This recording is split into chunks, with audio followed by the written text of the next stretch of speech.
Hello dear students, मेरा नाम है इंद्रजीत सिंह और हम मिल रहे हैं हमारे खूबसूरत प्यारे से चैनल आरटी एकेडमी पर।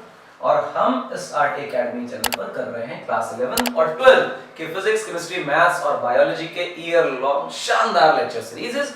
और सभी जितने सब्जेक्ट्स हैं इन सब में पूरे साल फिजिक्स, केमिस्ट्री, मैथ्स और बायोलॉजी इन चार मेजर क्रिस्पी अच्छे शानदार करियर बनाने वाले सब्जेक्ट्स की बोर्ड एग्जामिनेशन को ध्यान में रखते हुए, आपके स्कूल एग्जामिनेशन को ध्यान में रखते हुए प्रिपरेशन करा रहे हैं। इतनी शानदार लेक्चर सीरीज आप देखेंगे तो बोर्ड लेवल के सारे कॉन्सेप्ट्स क्लियर हो जाएंगे। क्वेरीज कर सकते हैं आप हमसे, कमेंट बॉक्स में अपने कमेंट्स लिखिए, डाउट पूछिए, हम आपको बताएंगे। जो लेक्चर्स आपको दे रहे हैं वो इतने अच्छे हैं कि एक एक बात बारीकी से बताई जा रही है। कुछ प्रॉब्लम्स आप पर छोड़ी जा रही है, अपनी जिम्मेदारी से उसे पूरा करिए और अपने जितने भी कॉन्सेप्ट्स खराब हो गए हैं या कॉन्सेप्ट्स डेवलप ही नहीं हुए हैं उन्हें यहाँ से बटोरिए, इकट्ठा करिए। हमारे साथ आधे घंटे का सेशन रोज अगर आप करते हैं तो मान लीजिए आपको बड़ा मजा आने वाला है। साल भर में आपका कोर्स भी खत्म होगा, डिटेल के साथ खत्म होगा और आप मान लीजिए कि आपको इतने अच्छी लेक्चर सीरीज मिलेगी कि मजा आ जाएगी, कोई चैप्टर खराब नहीं होगा। फिलहाल आज की बारी क्लास 11th में काइनेमेटिक्स की है। हम लेक्चर सीरीज काफी टाइम से कर रहे हैं और पिछले लेक्चर में मैंने बताया था कि आज की लेक्चर में हम चर्चा कर रहे होंगे इक्वेशंस ऑफ मोशन की, यानी कि हम बातें कर रहे हैं इक्वेशंस ऑफ मोशन की। बहुत महान, प्रसिद्ध, सब बच्चों को पसंद आने वाली और हमारे बोर्ड एग्जामिनेशन के लिए one of the most important topics for kinematics या 1D मोशन के लिए जो तीन इक्वेशंस, सो कॉल्ड चार इक्वेशंस हम पढ़ा करते हैं। कहानी की शुरुआत बिना कुछ टाइम वेस्ट किए फर्स्ट इक्वेशन से करते हैं। क्या है फर्स्ट इक्वेशन की स्टोरी? ये जो काइनेमेटिक इक्वेशंस जिनको हम बोलते हैं, इक्वेशन ऑफ मोशन बोलते हैं, वो एक कैनवास के अंदर आती है जहां पर हम बोलते हैं कि एक्सेलरेशन को कांस्टेंट रखा गया है। इंपॉर्टेंट शब्द है, इंपॉर्टेंट कंडीशन है कि ये इक्वेशंस जो हम आज डिराइव करने जा रहे हैं वो स्पेसिफिकली काम ही तब करेंगी जब एक्सेलरेशन कांस्टेंट होगा। और ये कांस्टेंट एक्सेलरेशन ना सिर्फ हमारे बोर्ड में इंपॉर्टेंट है, बहुत ज्यादा इंपॉर्टेंट है। मान के चलिए कि जो सवाल काइनेमेटिक्स में आपसे पूछे जाएंगे वो वेरिएबल एक्सेलरेशन के होंगे ही नहीं। आपके स्कूल में जो भी पेपर आएगा उसमें काइनेमेटिक्स के वही सवाल बनेंगे जो सिर्फ और सिर्फ कांस्टेंट एक्सेलरेशन के होंगे। तो चलो डिस्कस करते हैं।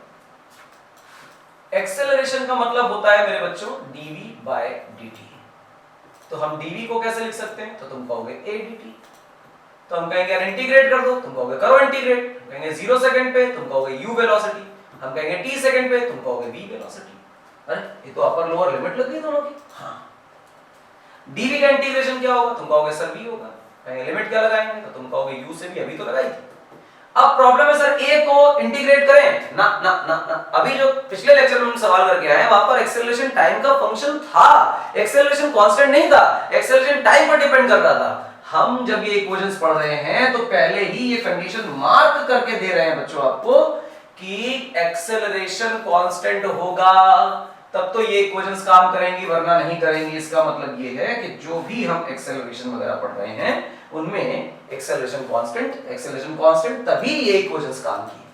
तो अगर एक्सेलरेशन कांस्टेंट है तो एक प्योर नंबर है 2 मीटर पर सेकंड स्क्वायर, 4 मीटर पर सेकंड स्क्वायर, 8 मीटर पर सेकंड स्क्वायर, व्हाटएवर जो भी है पर एक वैल्यू है और कोई फिक्स वैल्यू होगी तो उसका इंटीग्रेशन तो नहीं होने वाला, वो बाहर आ जाएगा। And you have to integrate only this dt।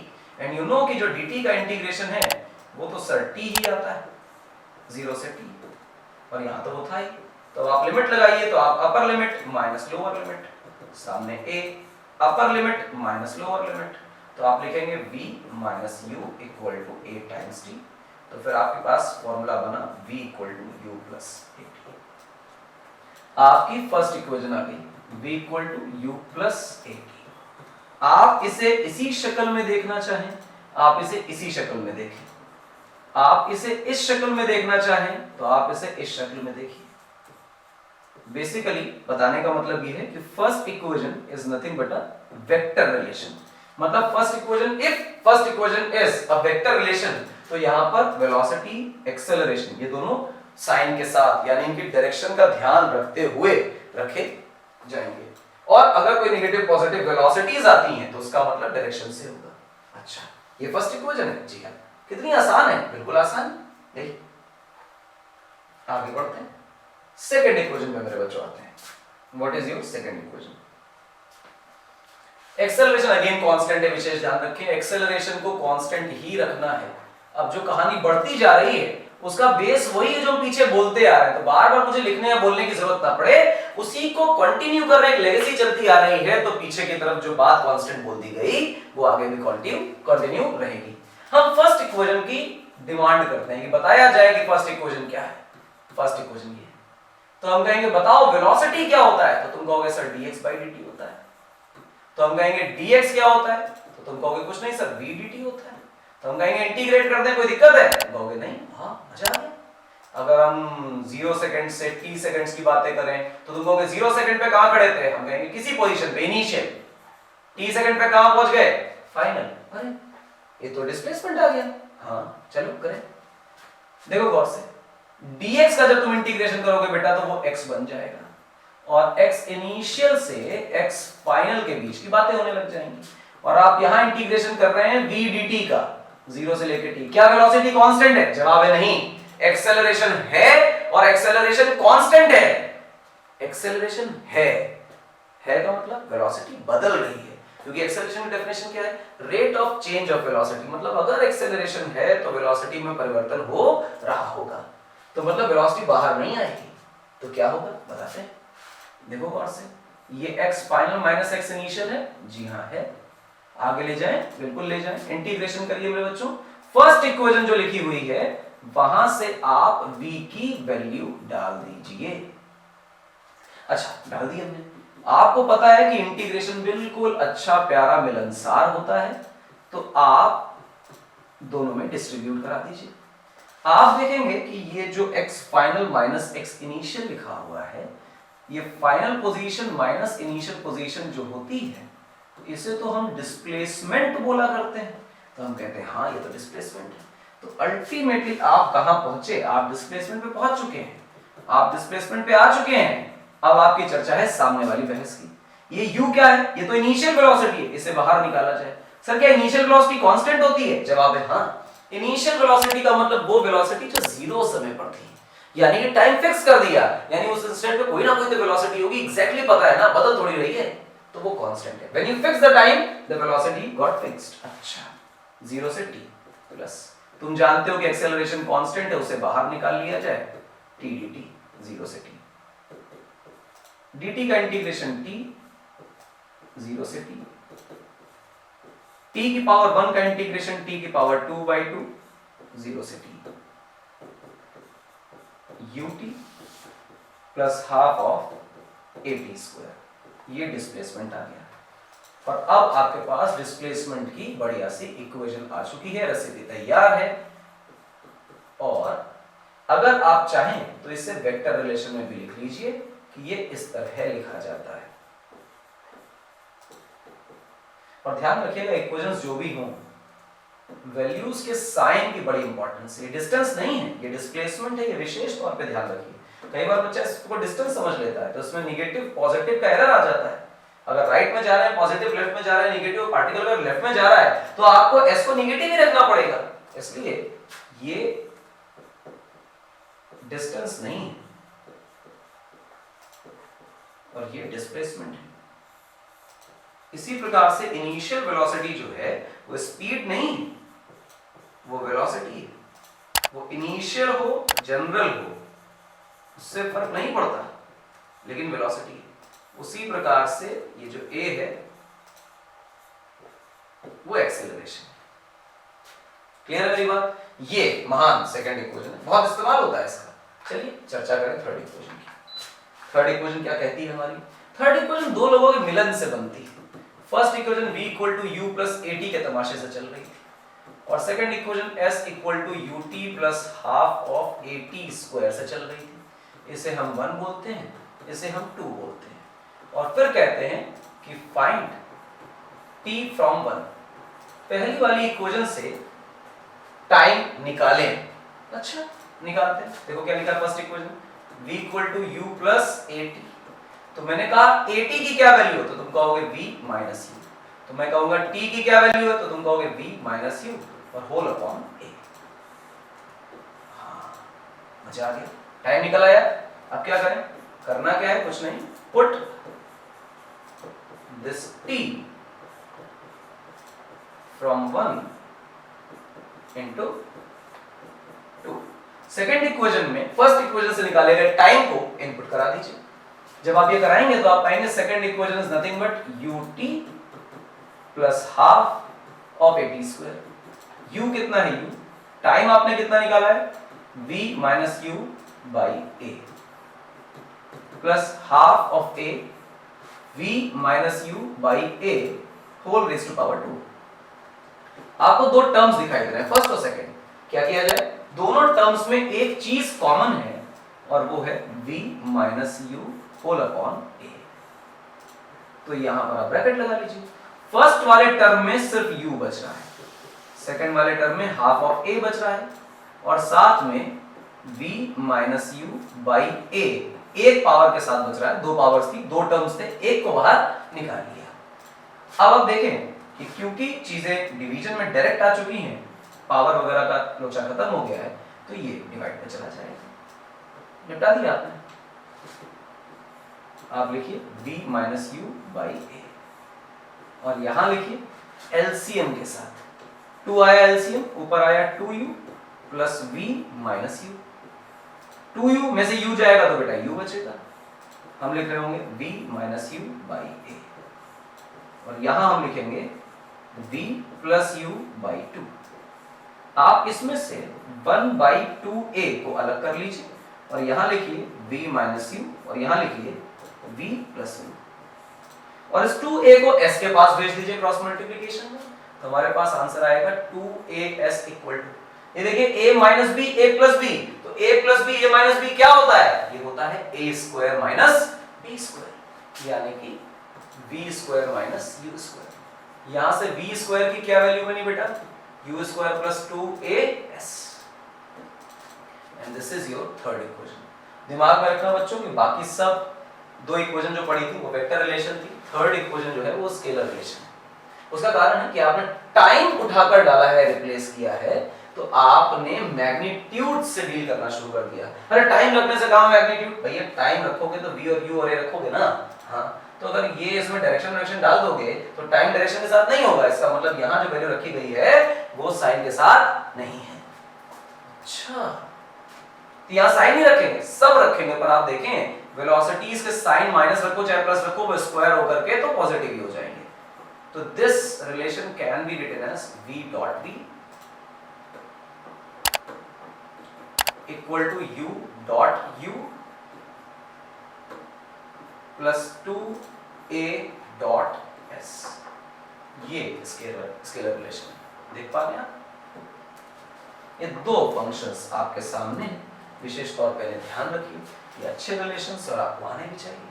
तीन इक्वेशंस थी, तीनों हमने डिराइव कर ली। हालांकि मैंने ज्यादा ही बोल दिया है, आप सिर्फ इन इक्वेशंस तक पहुंच रहे हैं, आपका सारा काम हो जाएगा। ध्यान रखिएगा ये इक्वेशन सिर्फ तब वैलिड है जब एक्सेलरेशन कांस्टेंट हो, अन्यथा इक्वेशंस वैलिड नहीं।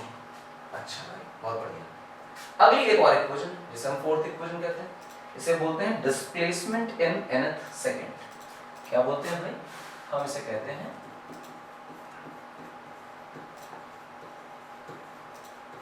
Displacement in nth second.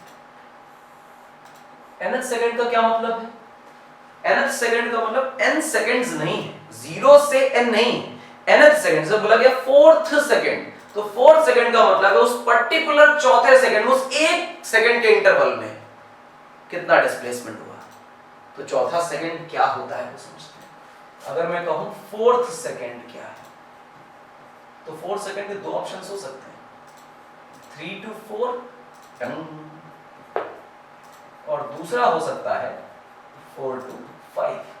कौन सा सत्य है, तो सत्य है 3 to 4।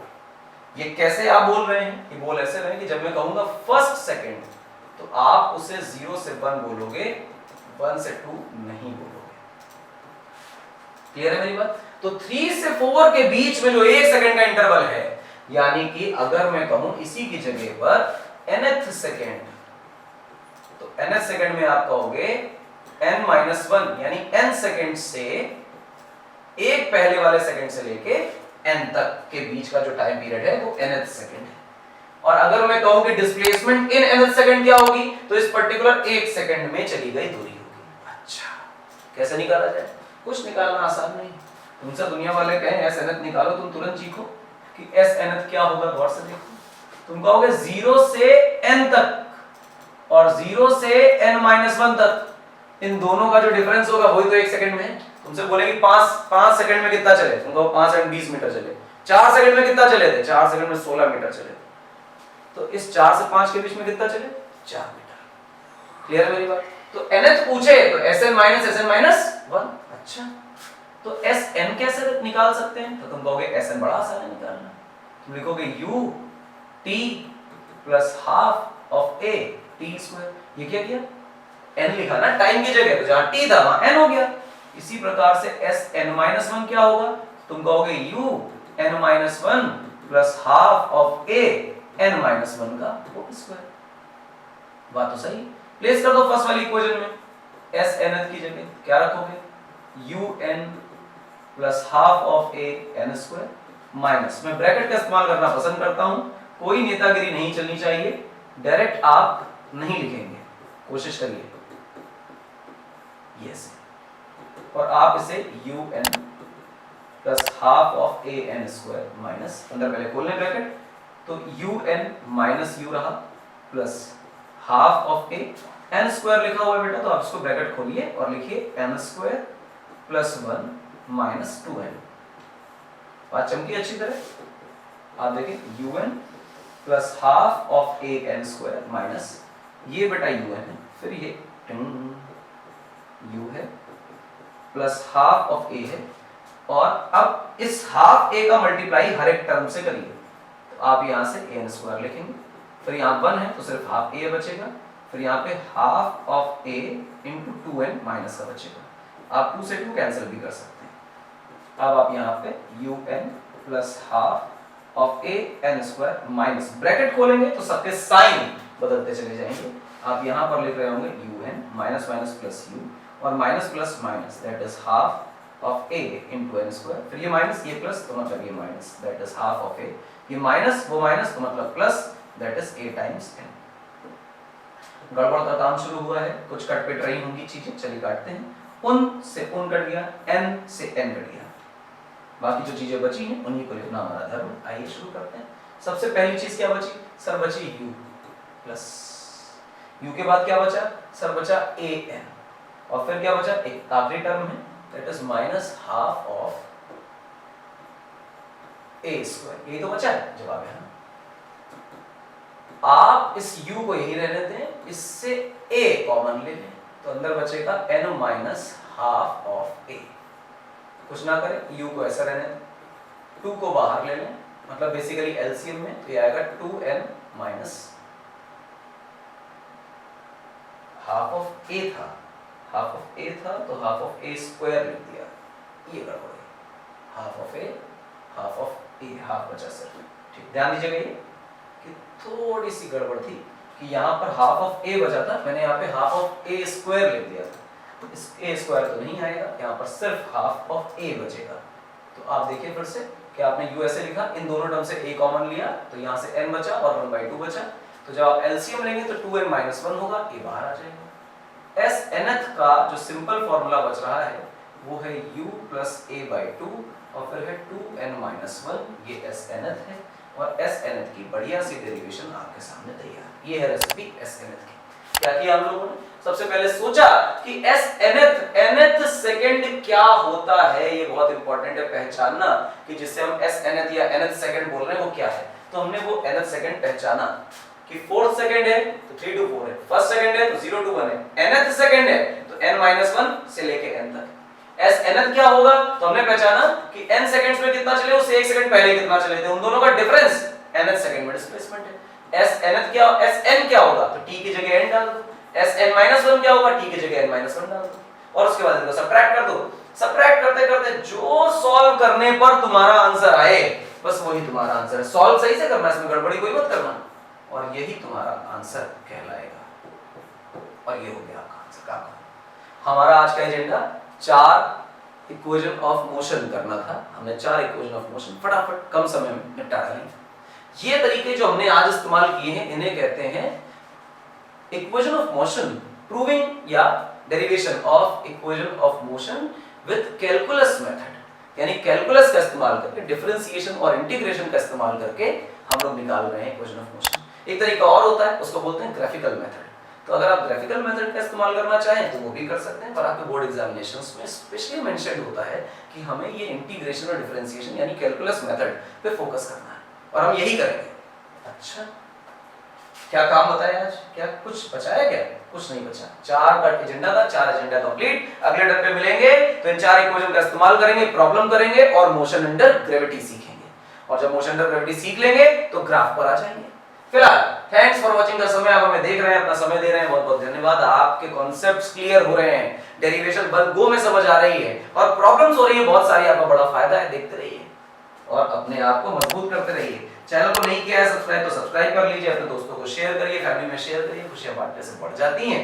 मेरा नाम है अमरजीत सिंह है, भूलना मत। कमाल की फिजिक्स पढ़ाएंगे पूरे साल। मिलेंगे अगले लेक्चर में, तब तक धन्यवाद।